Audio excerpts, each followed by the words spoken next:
What's up, everyone? It's Dakota, and welcome back to another Pioneer video. And while we typically look at some Pioneer decks in the format, usually some of the more established archetypes, maybe something that's a little bit off the beaten path that's worth looking at, that has potential legs in the format, just based on how the metagame is kind of shaped up and what people are playing. This week, we're going to be looking at the Pioneer metagame as a whole and looking at some of the changes that more than likely need to be made to the format to try to make it as healthy as possible and maybe shake some things up going into the Pioneer Regional Championship that's going to be happening in Washington, D.C.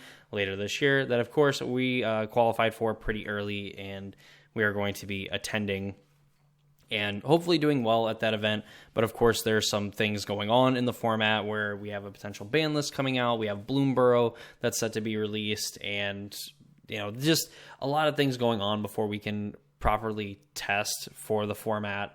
Obviously, if we assume no changes, then nothing really changes except for when Bloomborough comes out. But, by and large, we're going to be looking at the metagame as a whole. We're going to be discussing some of the problems that the format has currently and potential ways to fix it as we kind of gear up for the ban and restricted announcement. We gear up for Bloomborough and get ready for the second biggest Pioneer event of the year. I think the Pro Tour for Pioneer is going to take place at the beginning of 2025, but this is going to be of the season, it's going to be the second biggest Pioneer event, as players try to qualify for the first Pro Tour of the new year and potentially qualify for the World Championship as well.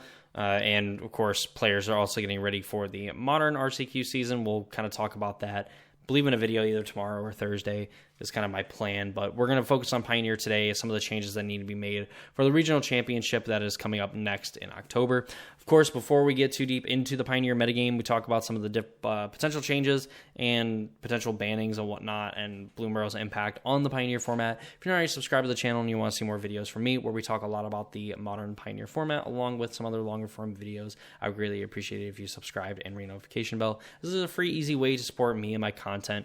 As we coast to 1,000 subscribers, you are absolutely killing it. I say it just about every video, and I really do mean it. I am very appreciative of all the support that I get on these videos. It keeps making me want to make videos, try to do, different things, talk about different subjects and whatnot. So I do greatly appreciate all of that support. And with that said, let's go ahead. Let's take a look at the Pioneer metagame and kind of get this video underway.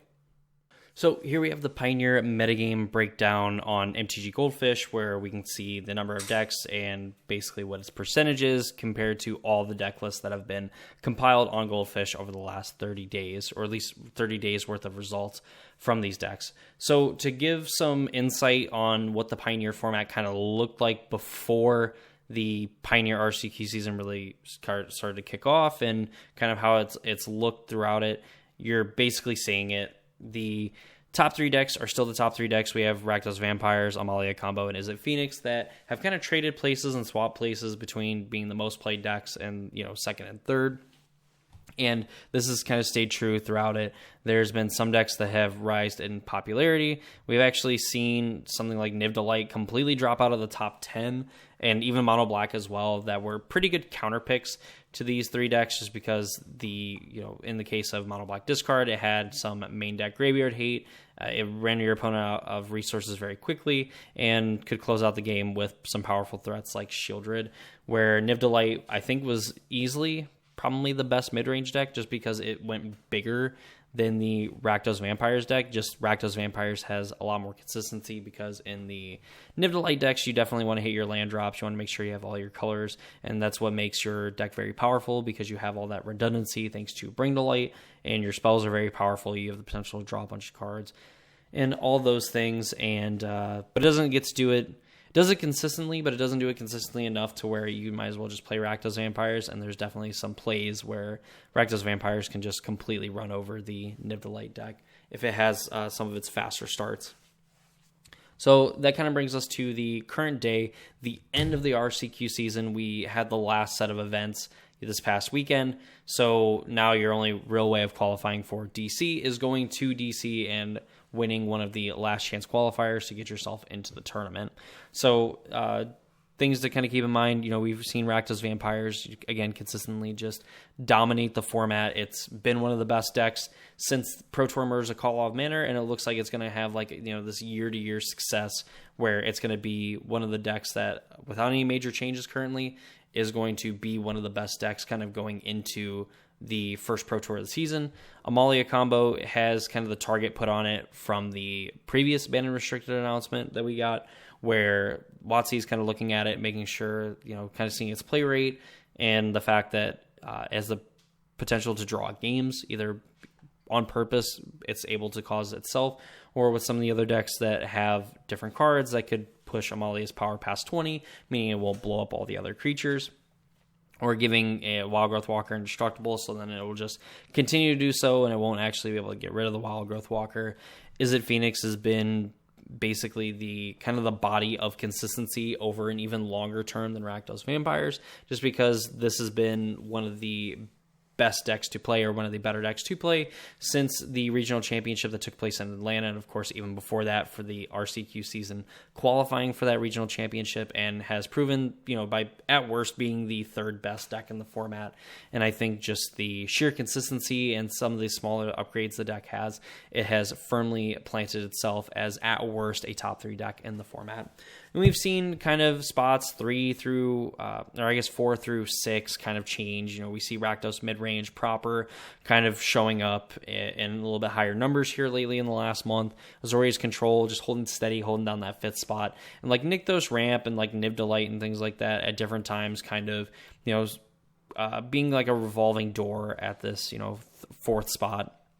I think Nykthos Ramp kind of earned its spot here just from being kind of that combo strategy that a lot of these decks, if they don't interact with it at the right times, this can kind of snowball out of control, and they either win the game on the spot, or in the case of against like Rakdos Vampires and Izzet Phoenix, they don't really have any one-turn draws that are going to completely flip the game without having previously been kind of set up, where like Vampires can make a ton of like Chancellor of the Dross as an attack, or even like Vein Rippers attack, and that's kind of where you can win the game that way, because then like the mono green deck can't really handle that much damage.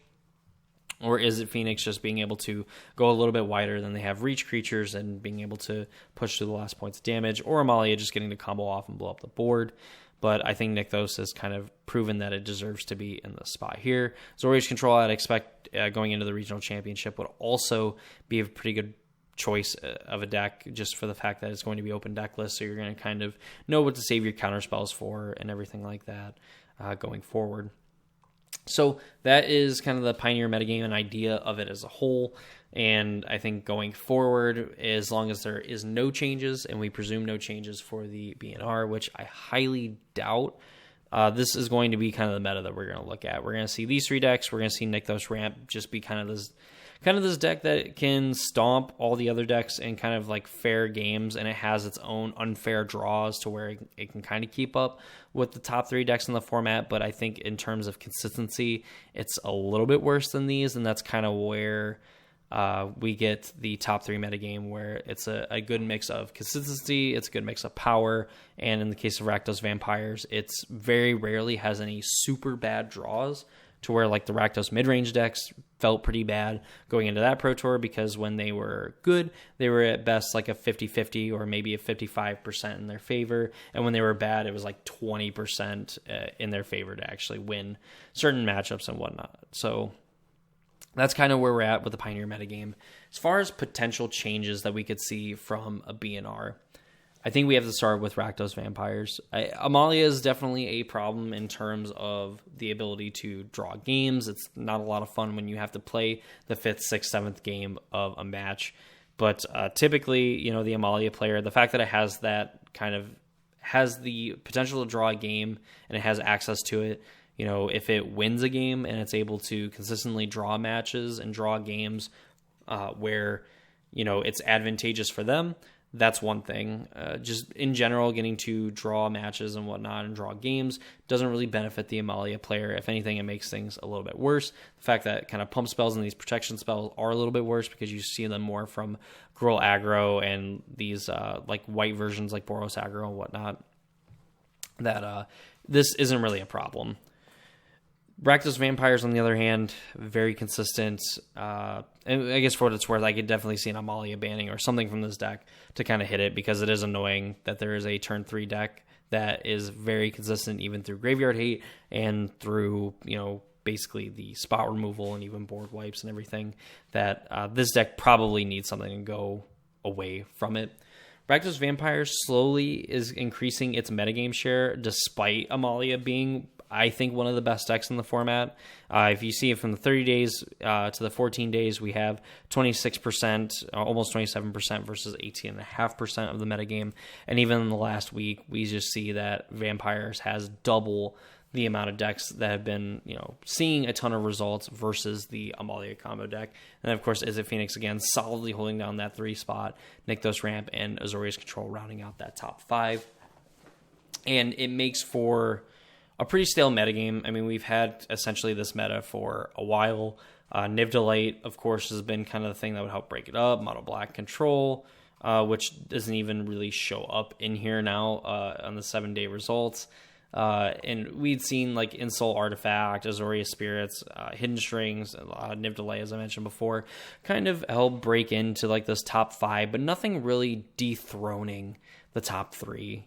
We'd see a change, in 4 through 10, but we really wouldn't see a change in the top 3. They would swap places with each other, depending on basically what the community kind of felt like playing at the time. And right now, Rakdos and Amalia feel like kind of a 2-deck race, where Is It Phoenix, I think, gets lumped into that tier 1 because I think it's better than most, if not all, the tier 1.5, tier 2 decks that you could possibly place in it.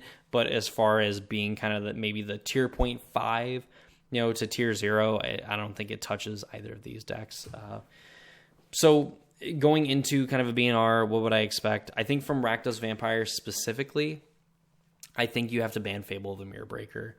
I think that anything else in the deck, Vein Ripper, I think if you ban Vein Ripper, if you ban Sorin, then you basically just default back to like the Rakdos midrange decks, and I think it's basically the only reason to play midrange is to play Fable the Mirror Breaker, so you're forced to play red. I think banning Fable would be pretty good, and it's basically the only the only reason why this deck even splashes red. So I think Fable kind of solves a lot of the consistency issues of the deck, and it also allows it to have this like weird ramp option, plus an end game finisher where if you have multiple of the Fables flipped, then you're able to make a ton of them, and then make a ton of Vein Rippers, make a ton of Chancellor of the Drosses, make a ton of Preacher of the Schisms, where you're just going to get an insane amount of advantage from that.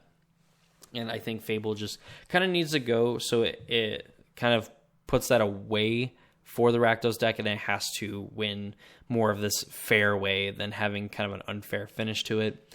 Amalia, you could probably ban Amalia from the deck. I would almost like to see Wild Growth Walker go, just because I think the Amalia value piles are a little bit more interesting to me than something like the Wild Growth Walker and Explore package, just because that really hasn't been played all that much to begin with, and it's seeing a lot more play because of Amalia. So I think Amalia is just the more interesting card to kind of build around. Is It Phoenix? I could take or leave something getting banned from this deck. I think Treasure Cruise could probably go. I think the deck gets a ton of consistency and allows it to kind of gas back up and do its thing multiple times over, rather than being stuck on 2, maybe 3 times of doing it. And just in general makes it very hard to beat. Also in conjunction with like Prophetic Memory, which sees play here and there in the deck. I think it should see a lot more play and should be more of the norm than what is actually being played in the deck, just because it gives you some pretty explosive power that I think it's argument enough to kind of ban Treasure Cruise. It's the only deck that really gets to abuse Treasure Cruise on a consistent basis. None of the other decks, I don't think, really want it. But I think enough of a reason where, the third most played deck in the format, and for a long time, one of the top 3 decks in the format, could probably, bear to see it go, and I would be kind of fine with it taking a hit. The rest of the format, it'll kind of depend on what comes from the regional championship, if further changes need to be made. Nykthos Ramp, I think, is a little bit more fair now that it doesn't have Karn the Great Creator and is only recently seeing a lot of play in the format. And I think some of these decks, even with the changes made, are still going to be pretty decent decks. They're obviously not going to be what they are now. Azorius Control, I could still see being a good deck to play in the format, given the fact that control in an open deck list environment, to me, feels a lot better than, in a closed deck environment, just taking a blind into a tournament. We could see Nibdalite see a little bit more play. Maybe Hidden Strings ends up seeing a little bit more play. The Slick Shot aggro variants, either Gruul, Mono Red, Boros, what have you, can see a lot more play as well now that Amalia has a lot less consistency in the deck and doesn't really have that automatic win button.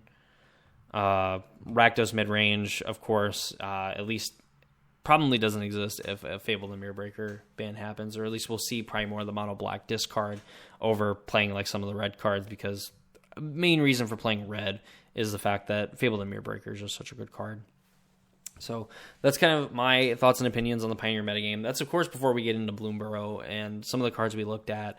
I think Amalia gets probably one of the biggest ones, and like Dewdrop Cure, I believe, where it can just assemble its full combo at the cost of having your opponent draw a card and paying 3 mana, which is absolutely nuts that they printed that card. And I guess they're done probably like years in advance or whatnot. At least it's in the card file, but that could just also signal that Amalia could be, hitting the eject button on the Pioneer format and whatnot. And that's to say that something couldn't be unbanned. I don't know if there's anything necessarily on the Pioneer ban list that we could unban as well as banning, but we did see Smuggler's Copter see an unban before the regional championship in Atlanta the previous year.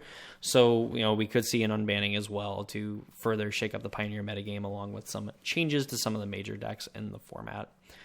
But that's my thoughts and opinions on the Pioneer metagame going forward, kind of how to prepare for the basically testing at this point is going to be pointless, because there's almost assuredly going to be changes to the format. And even if there isn't, there's still plenty of time to kind of test matchups and tune deck lists and everything like that, with Bloomburrow coming out as well to further shake up the metagame. Hopefully they don't use Bloomburrow and like the regional championship combined as like an excuse to kind of let these decks live. I think while it makes it easier for testing, because it's like, all right, it's the same metagame that we've been playing for the entirety of the regional championship qualifying season, I think that there needs to be a change. We've had, again, the same decks kind of for the better part of a year, dominating the format, with some of the lower tier decks swapping places, but none really seemingly dethroning any of the top decks and willing to, or being able to see, the double digit play that we've seen outside of like Nykthos Ramp for a hot minute, where it got up to like 10% of the meta, but has obviously slowly kind of lost its footing in the metagame and has settled in like that 5% range, which I think is pretty good. But, let me know in the comments down below how you feel about the Pioneer metagame, what changes that you'd make to the format, maybe some potential bannings, unbannings, what you think is going to be good, anything and everything Pioneer related. Go ahead, leave it down in the comments down below. I'd love to discuss, talk about it, etc.